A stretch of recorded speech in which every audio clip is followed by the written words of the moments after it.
Good luck to me. No more spending on raising kids. Let's end our marriage. I was completely surprised when John suddenly said these words while we were getting ready for a funeral. I knew he was selfish, but this was even worse than I could have imagined. I want to marry someone, but she doesn't want kids.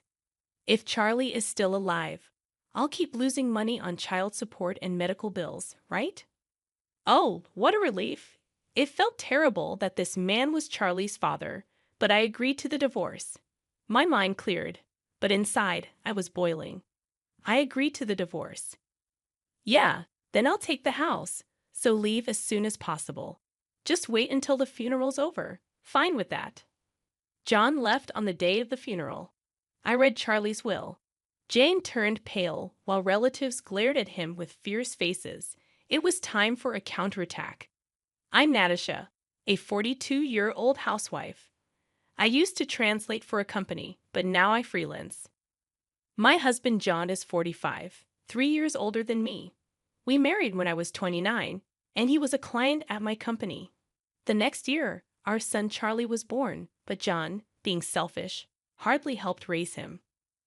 Charlie was delicate since birth, frequently in and out of the hospital. I often blamed myself for not giving him a stronger body.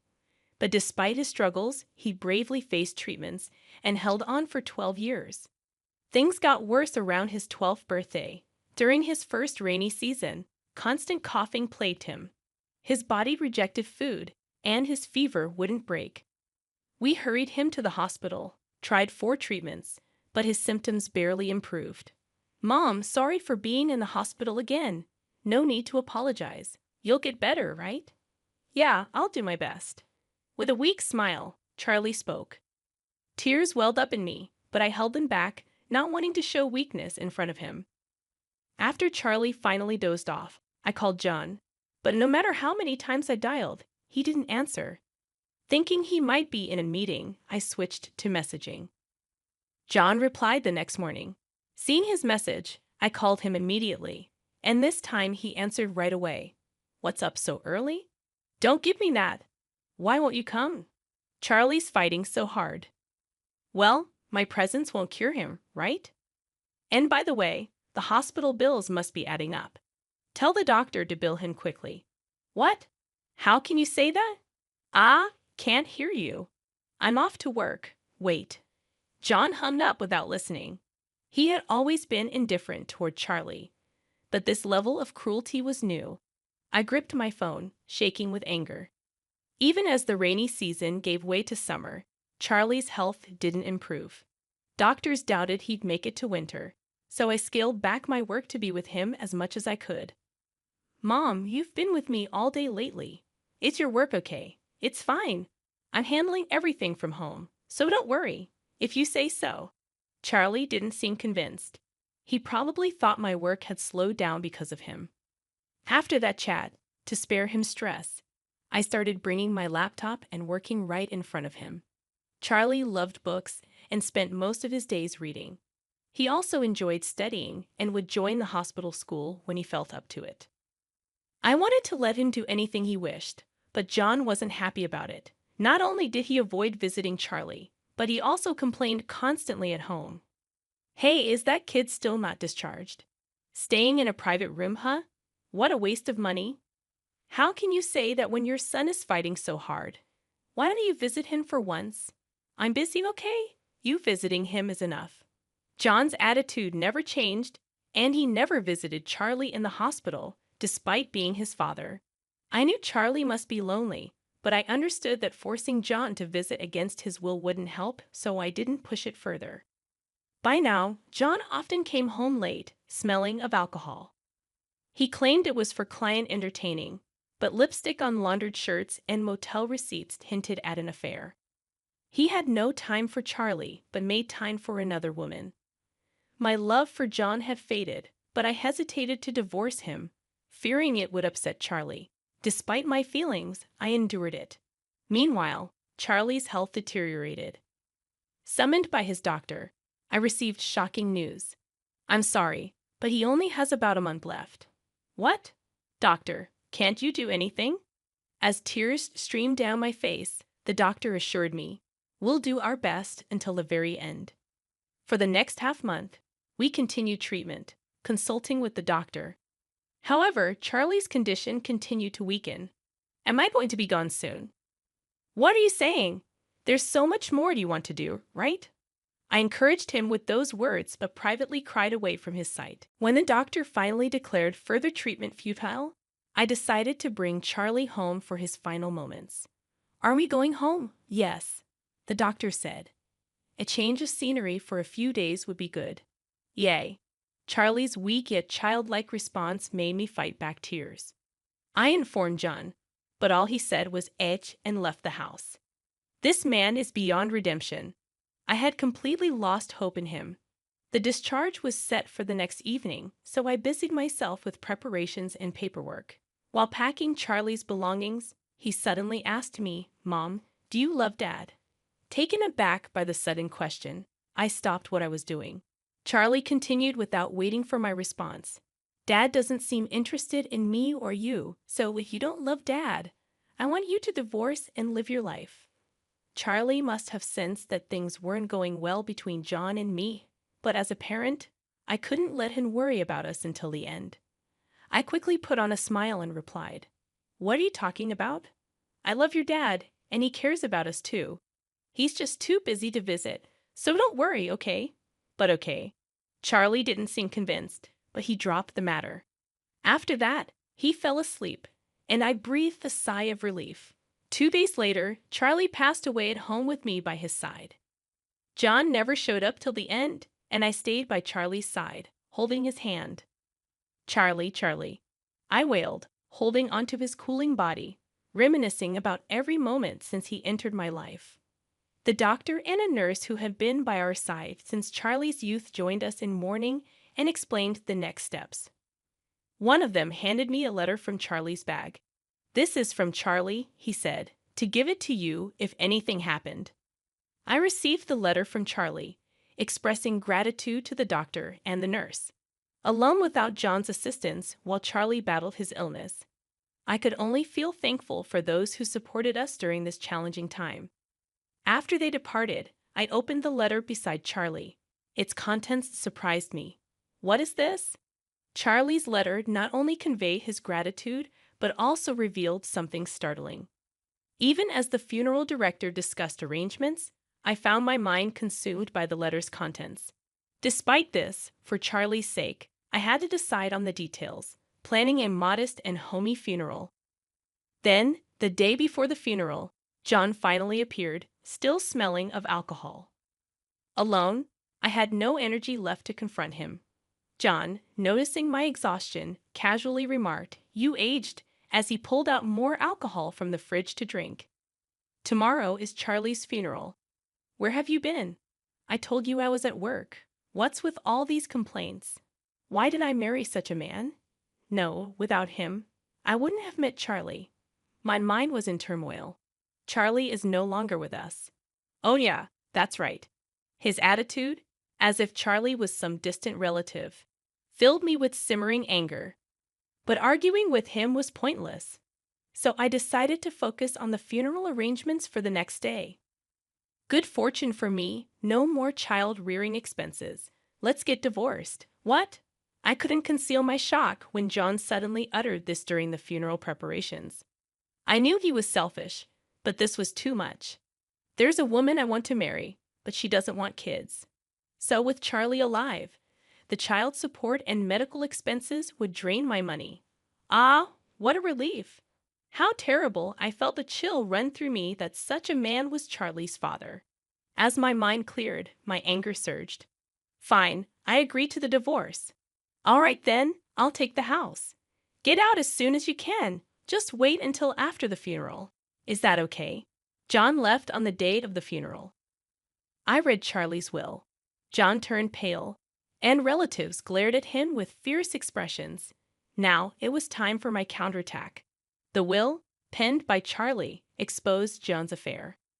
Until I read the will at the funeral, John had been playing the role of a grieving father, loudly crying. How could there be such a letter? No, it's not true. It's a prank, right, Natasha? I felt sorry for not visiting because of work, but this is too much. John tried to deny it, appearing pathetic.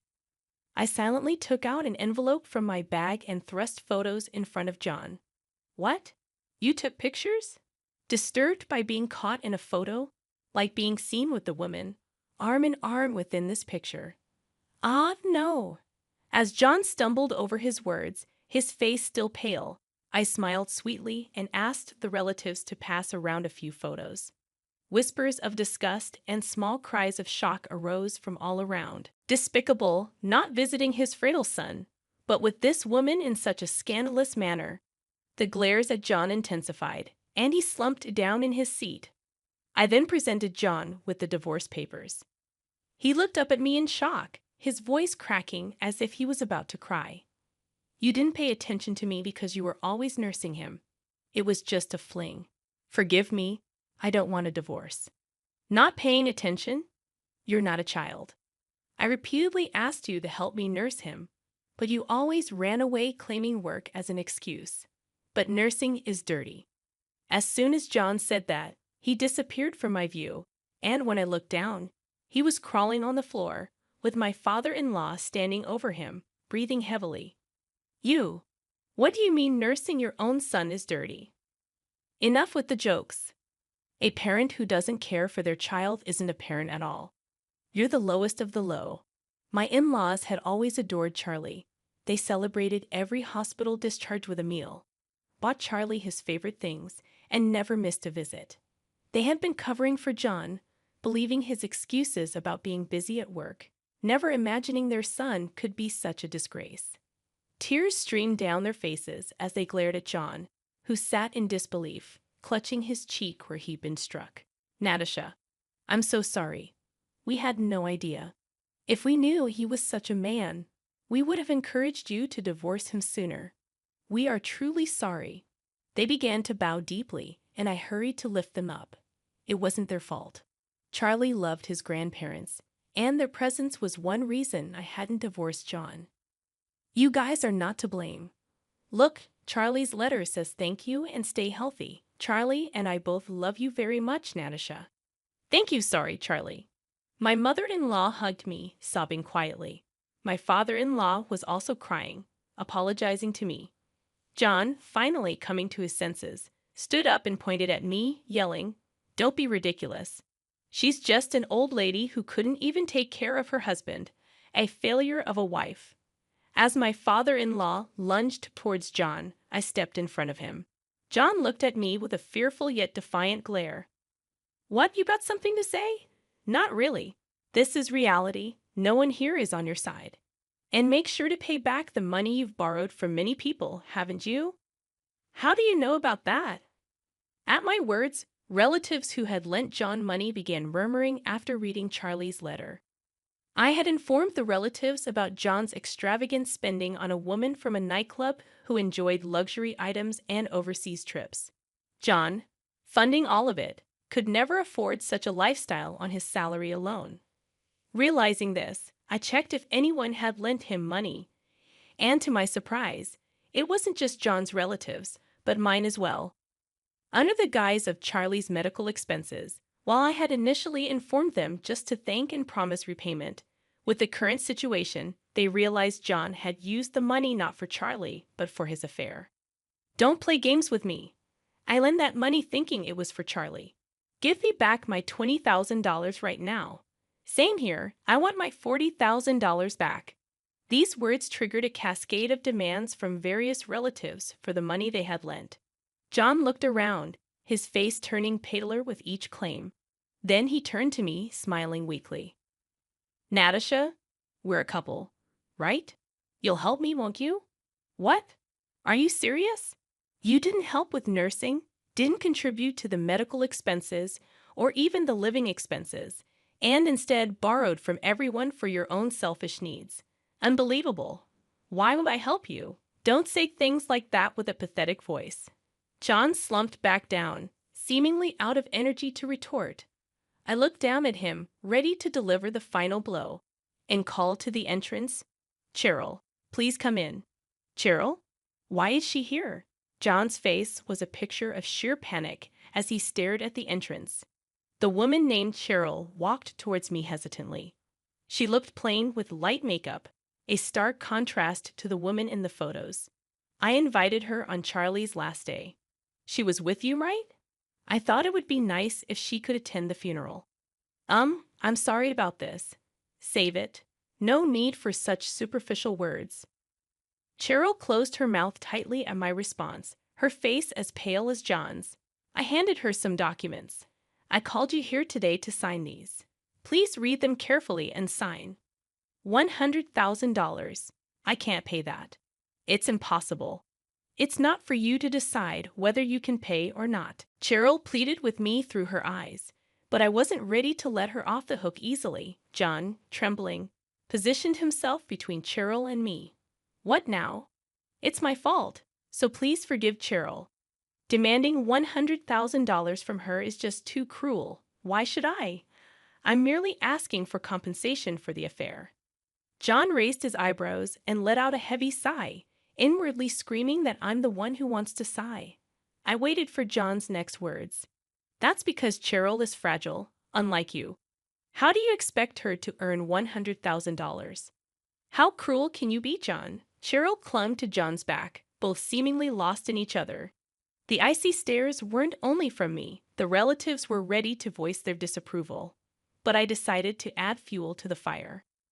Cheryl, your son is hospitalized, right? Son. Cheryl flinched. I continued, he's 12, just like Charlie was always in the hospital. Your ex-husband took custody, right? Tough with all the hospital and treatment costs, not to mention the bed fees. You must be getting quite a demand for child support, aren't you? How? How do you know that? Cheryl looked at me as if she'd seen a ghost. John was frozen in shock. I pulled out some documents from my bag and handed them to John. He shakily read them, then suddenly pushed Cheryl away. Hey, what's this? Divorced with a kid? You never told me. Didn't you say the money was for your family living far away? I didn't lie. My son. Son is my family. So I've been with a used woman. Where's the true love you were after? My money? You were only after my body. Cheryl threw her shoe at John, enraged. John lunged at her, and they started brawling like children, but fortunately, a security guard intervened. I approached the disheveled pair with a smile. John, please sign the divorce papers and arrange for the alimony. Cheryl, I won't reduce your compensation by a single cent. John, what's your ex-husband said something about your affairs being a sickness that can't be cured. Seems like you have a few partners, so with that kind of leeway, expect enforced payments for the child support, treatment costs, and alimony. That's impossible. John hung his head, speechless, and Cheryl was led away by security, her shoulders slumped in defeat. I apologized to each relative for the disturbance, and they comforted me, bringing me to tears. After that, my divorce from John was finalized. We also agreed on the amount of alimony he had to pay, just as I had requested. This incident infuriated his parents tremendously. Moreover, the extended family was outraged to discover they had been deceived too. Giving him the cold shoulder, of course, he was asked to return the money he embezzled, and it seems like he borrowed it from some shady sources. To repay the debt, he's been working tirelessly with multiple jobs, but the repayment is so huge that he's rumored to have nothing left for living expenses. Eventually, unable to keep up with the ballooning interest, last month he was taken away by some intimidating guys. His parents don't even intend to file a missing person report, so while I hope he's safe, I can't help but wish he suffers unimaginable pain. As for Cheryl, all the men she dated found out about her affairs and the child she had. Cutting off all financial support at 30, she's considered old for her line of work, struggling to attract clients, and eventually had to turn to her parents. She paid the alimony in one lump sum. However, she's since been sent to work on a farm on some island, with her wages going directly to her parents for debt repayment. As for me, I moved with Charlie's memorial tablet. I bought a house near the ocean, something Charlie always wanted, and now live there alone with the cat he wished for. I look forward to the times when my in-laws visit, and we reminisce about Charlie. Another letter from Charlie arrived for me. In it, he wrote in slightly blurred script about his gratitude.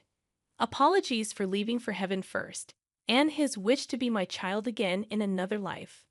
The letter ended with, Mom, stay true to yourself, stay healthy, and live a long life, inspiring me to live my life for Charlie. Despite the sadness of not seeing my beloved child grow up, I'm living each day to the fullest.